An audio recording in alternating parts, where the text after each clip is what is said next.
3D printers, this is a very rare experience here over the last few weeks. We don't have any of these going at this point. They've been running pretty much nonstop.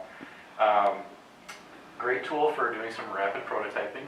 And this is going to be a little bit different process than what you're going to be using. All these other machines that we have in here work perfectly with Illustrator. And again, I love when kids know how to use Illustrator when they come in here, because it is so much easier to create those vector files. The laser, it needs a vector file to cut. The vinyl cutter needs a vector file to cut.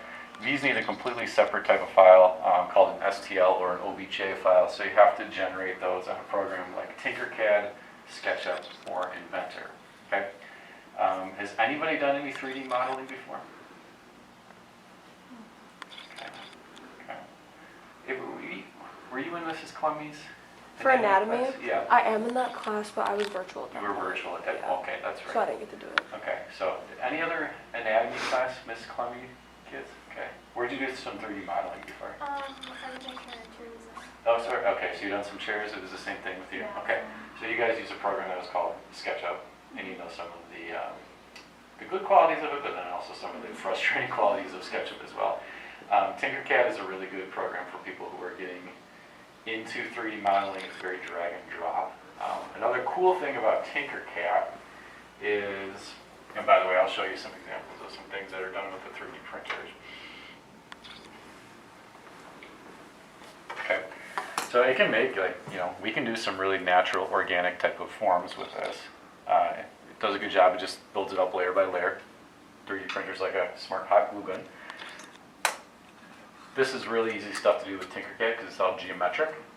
Okay, so it's easy to kind of drag and drop these cubes in there, raise them up, kind of alter some of the outline forms. This was actually done in SketchUp, but you could do something very similar in a pretty short amount of time using that Tinkercad program. Okay, Tinkercad is free. It's web-based. You log in with your Google account. It saves it right on the cloud for you, and so you can do it at home. You can do it at school. You can share files across from one another. So really good program to get kind of going with this. And I have some tutorial videos on just some of the basic features of Tinkercad. One of the cool things about it, maybe from a graphic design perspective, is what you can do. You could design in Illustrator. Let's say you're doing a logo. Okay, how many people take intro to Digimedia? Everybody, right? Okay. So you do you did a logo design. Have you guys done logo design? That's this unit. This is this unit. Yep. So perfect. Okay. So what you do is you create your logo in Illustrator. All right. You save it as an SVG. Okay. Have you guys done that yet, or is that? Not yet. We're getting there. So you save it as an SVG file. SVG file is vector file.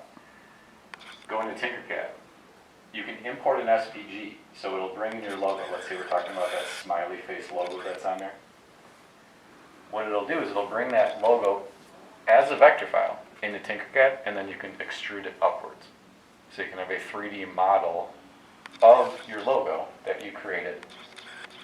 You designed it flat, but then in that 3D modeling program, you pulled it up and you made it three-dimensional. Okay, so anybody's interested in that, good option probably for the 3D printers. Again, it doesn't require any real CAD knowledge, just requires you to have some design knowledge. So another way that you could